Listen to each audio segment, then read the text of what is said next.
So I did the Stanford prison experiment for my studies since I double majored in both psych and criminal justice. I wanted to do one that was kind of important for both. So the reason for the study was during the 1970s there was a lot of police brutality happening at the moment. Oh, you're tucking your ear. Okay. Trying not to interrupt you. So there was a lot of police brutality going on in the 1970s, and Zimbardo and his colleagues caught wind of it, and they decided that they wanted to see if it was just because of people's nature that they were being brutal, or if it was the social role. So they decided to get together and create the Prison Stanford experiment. Now originally it was just supposed to be the effect of role-playing and labeling, but we can kind of see that it went above and beyond.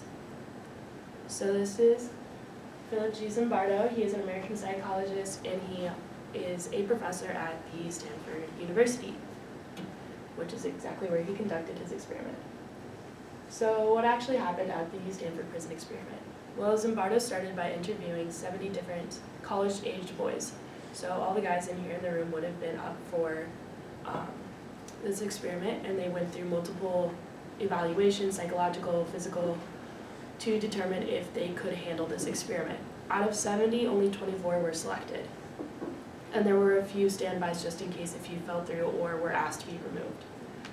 Now, the prisoners were actually arrested. They wanted to make this as real as possible, so all the boys that were determined to be prisoners were actually at home when police would show up at their doorstep and arrest them.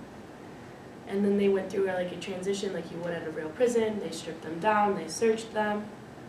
They wanted to make it feel real because they wanted them to be overly involved.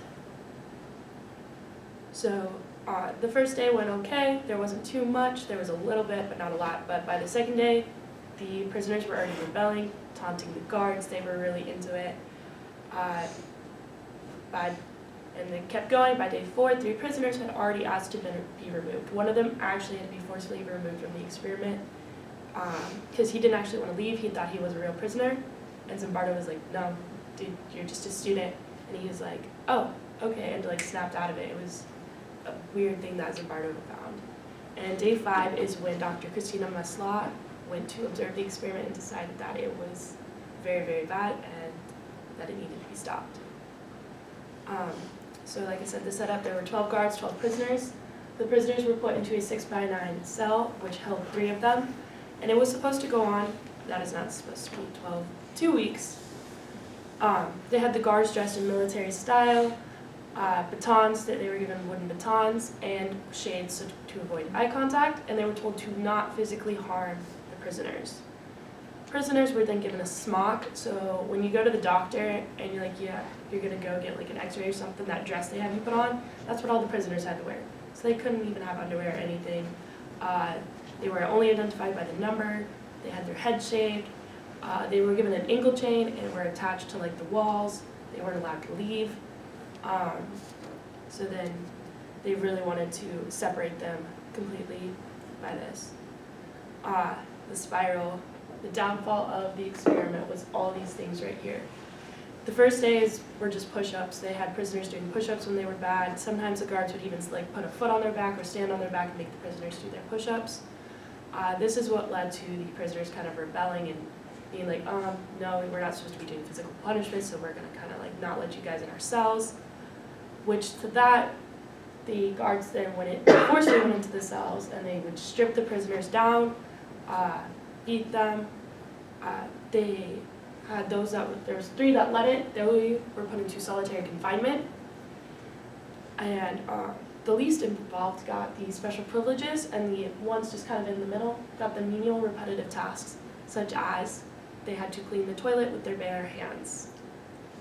Yeah, it was kind of gross. That's why there's no pictures on this one. Special privileges where they got their clothes back, they could brush their teeth. Like, they couldn't brush their teeth. That's kind of really gross if you're in prison. They didn't even get food. So the results of this study, we found out that people will conform to their social roles. Dr. Christina Maslach, when she was observing the study, she talked to one of the guards. She's like, wow, he's such a nice guy, like, he was really nice, super sweet. And they went, oh, he's the meanest guard of the bunch. And she was like, what? And so when she observed him when he went on duty, she said it was like a complete personality switch. He went from being one of the nicest guys she had talked to the meanest guard out there. He was the one beating the prisoners, making them do things.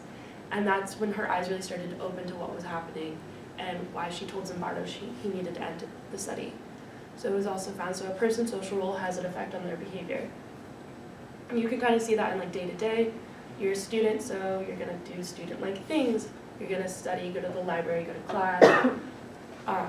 You're a mom, you're a dad, you're gonna like take on that. You're gonna actually care for somebody, raise them. And it's also found that your personality is weaker than the external situation, because they interviewed the guards and they were like, should you be doing this? Do you want to do this? They're like, no, that's wrong. But when they were on duty, they were doing it. Your moral code goes out the window when you believe you have an expectation to meet in society.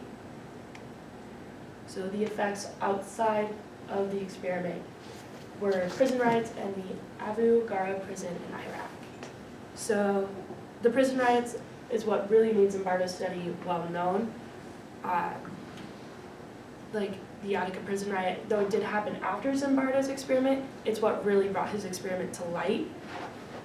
The Attica prison riot was because inmates were rioting over the mistreatment of how the guards were beating them, not giving them, they were overcrowded. And the Abu Ghraib prison was what Zimbardo claimed was the real life situation of his experiment. The military men in Iraq took this prison and they did way worse things than what these college kids were doing, and it was really traumatic, and it's kind of sad that Zimbardo thought it was his real life experiment. My references. Questions? Emma? The woman who shut down the experiment, how was she involved in this psychology department? So she was a recent grad student, and she was just invited to come and look at it, but she also ended up marrying Zimbardo after the experiment. She kind of threatened to their relationship if he didn't end the experiment. So he would have kept it going had she not done